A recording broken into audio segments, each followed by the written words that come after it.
All right, our fluency. Leslie's buying cans of diced tomatoes that weigh 16.5 ounces each. If she buys 15 cans, how many ounces does she buy? So we're going to figure out, okay, well, we have that 16.5 or 16.5 ounces. She buys 15 cans. So we're going to multiply, yeah.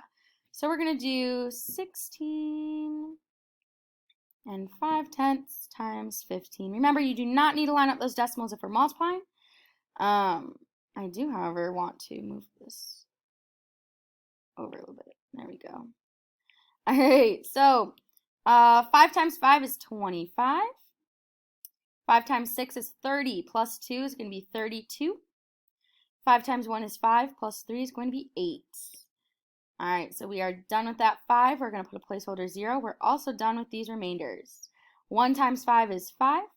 1 times 6 is 6.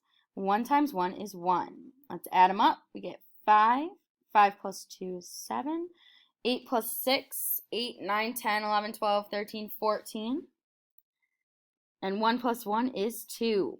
Now we need to put our decimal back in. Let's see how many swoops it goes in. Swoop 1, and that's all. So only one swoop.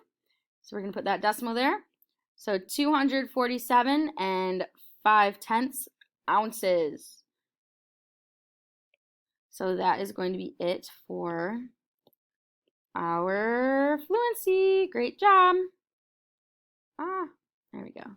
All right, that's it for our fluency. Great job.